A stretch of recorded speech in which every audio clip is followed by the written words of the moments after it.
Bienvenue dans cette nouvelle édition de l'Africa Tonight. Au sommaire, 925 milliards de francs CFA, c'est le montant alloué par le Cameroun pour un plan d'urgence de 3 ans. Le chef de l'État, Paul Biya, a annoncé le lancement de ce programme porteur de croissance. Il sera mis en place dès 2015. Une carte d'identité biométrique au sein de la communauté économique des États de l'Afrique de l'Ouest. Ce sera effectif en 2016. La mesure vise à faciliter l'intégration économique au sein de l'Union. Le Kenya a célébré ce vendredi le 51e anniversaire de son indépendance. Sur le plan économique, le pays maintient sa position de leader dans la région. Le Cameroun se donne les moyens d'accélérer la croissance économique. Le chef de l'État, Paul Biya, a annoncé ce mardi le lancement d'un plan d'urgence de 3 ans effectif dès le premier trimestre 2015. Plusieurs secteurs porteurs sont concernés.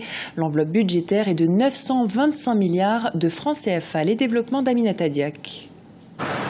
Au Cameroun, le président Paul Biya a annoncé ce mardi 9 décembre 2014 lors du Conseil des ministres la mise en place d'un plan d'urgence pour accélérer la croissance du pays. Il devrait être lancé avant la fin du premier trimestre 2015 pour un coût estimé à près de 925 milliards de francs CFA. Le nouveau plan d'urgence devrait toucher plusieurs secteurs de l'économie, notamment l'agriculture, la santé, l'élevage, les infrastructures routières, l'eau, l'énergie et la sécurité. Il devrait ainsi changer considérablement le quotidien des Camerounais. D'abord, qu'est-ce qui justifie ce plan d'urgence? Le gouvernement est en marche, chaque département ministériel a sa feuille de route et des objectifs à atteindre. Mais le chef de l'État avait constaté que bien que nous connaissions une prévoyation que notre économie est en croissance, cette croissance-là n'est pas ressentie au niveau de nos populations sur l'ensemble du territoire national. C'est pour cette raison qu'il a donc conçu, il a donc voulu un plan d'urgence pour accroître, pour accélérer la croissance, mais pour faire en sorte que cette croissance profite à l'ensemble de la nation. Pour la réussite de ce projet, le chef de l'État a exigé une gestion rigoureuse des fonds mobilisés. Il est question de respecter les échéanciers, de maximiser les retombées positives et la rentabilité des projets. Il a également appelé le gouvernement à rationaliser ses dépenses et d'améliorer leur qualité dans un contexte international marqué par la rareté des ressources financières, dit-il. Le chef de l'État a instruit dans ce gouvernement, d'abord dans un premier temps, pour l'amélioration de la qualité de la dépense. Il faudrait absolument réduire le train de vie de l'État. Le chef de l'État ne veut plus l'acquisition anarchique des véhicules, l'utilisation abusive de l'essence, des missions, de la création des commissions.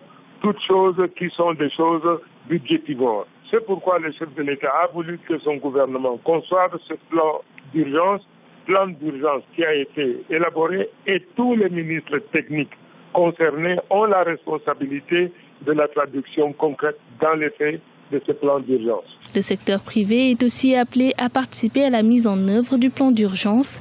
Les détails du projet seront connus dans les prochaines semaines. Le Cameroun, qui a connu une croissance du PIB de 4,9% en 2013, devrait atteindre les 5,5% en 2014. Toujours au Cameroun, une loi contre le terrorisme fait débat à Yaoundé. Adoptée le 4 décembre dernier, elle condamne à la peine de mort toute personne reconnue coupable de faits terroristes. Mais la polémique et les critiques s'attardent surtout sur la définition donnée par cette loi des faits terroristes élargie aux manifestations publiques. Écoutez l'analyse de notre éditorialiste Samuel Ngembok.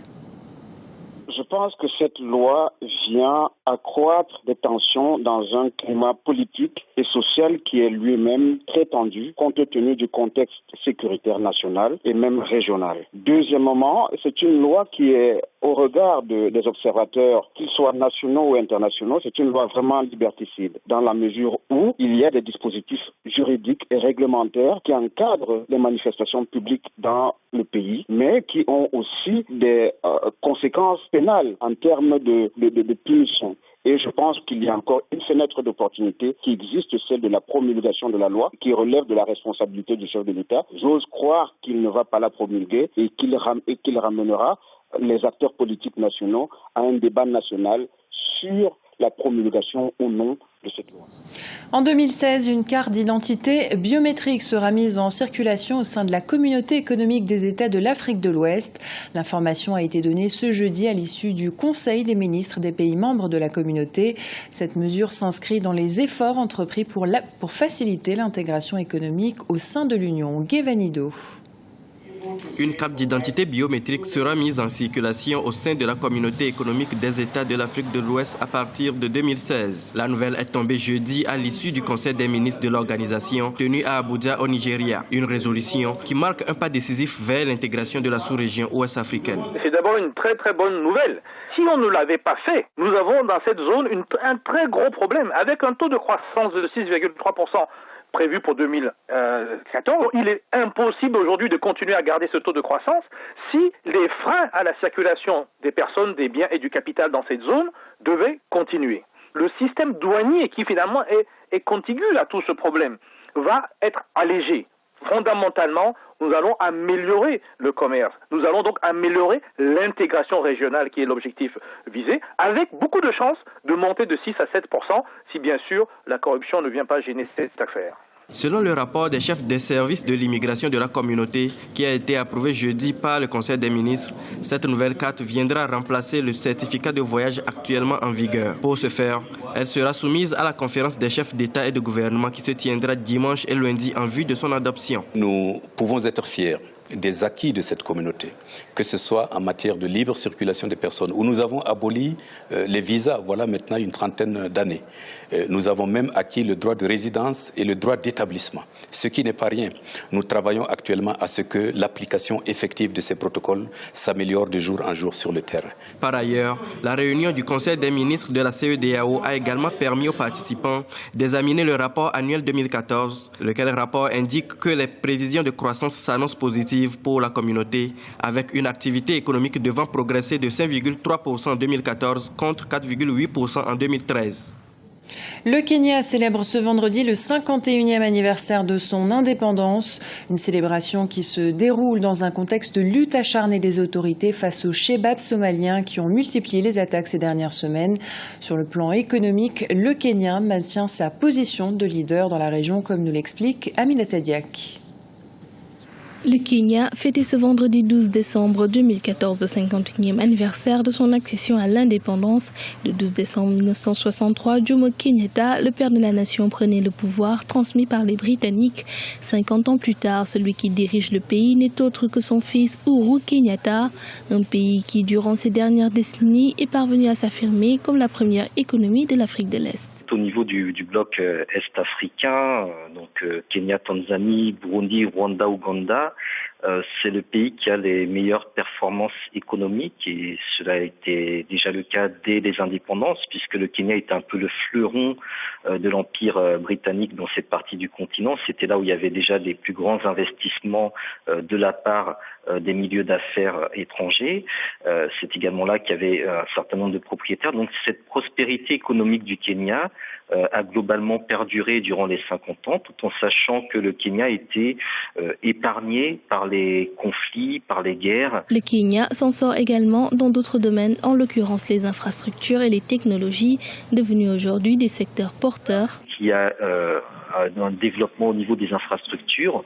On entend beaucoup parler de la technologie. Le Kenya produit des inventions. On a des ingénieurs kenyans qui arrivent sur le marché, qui produisent des tablettes, qui produisent toutes sortes de produits, qui montrent qu'il y a un dynamisme technologique au niveau du Kenya. Et on peut penser que le Kenya est en train d'aller vers sa propre modernité, un mélange de modernité et de tradition, puisque le pays reste toujours attaché à des cultures. C'est un pays qui est très touristique. Malgré son embellie économique et sa cote auprès des investisseurs, les inégalités dans le pays sont toujours aussi nombreuses.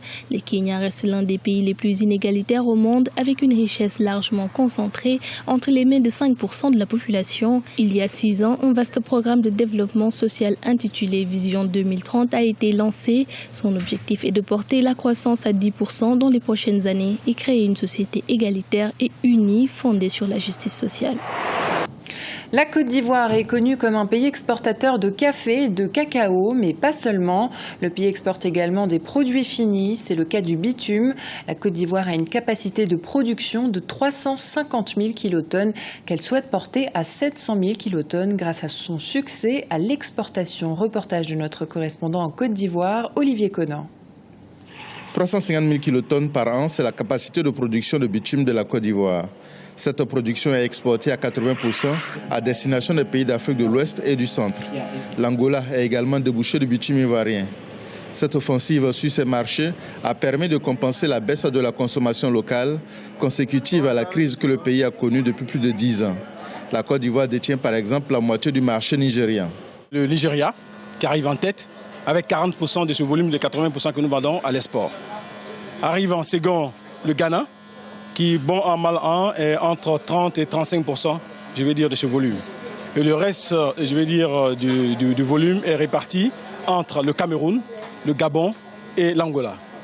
Il est vrai qu'il y a 2 ans de cela, l'Angola représentait à peu près 20% de nos ventes. L'année dernière, les ventes sont revenues à un niveau relativement bas, avec un transfert de ces volumes sur le Nigeria et sur le Ghana. La Côte d'Ivoire a vendu 40 000 tonnes de bitume au Ghana en 2013.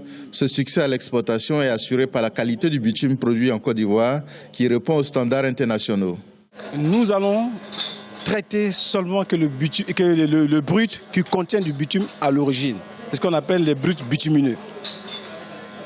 Et ces bruts bitumineux représentent seulement que 10% de l'ensemble des bulles qui existent au monde. C'était la décision stratégique qui a été prise à l'époque.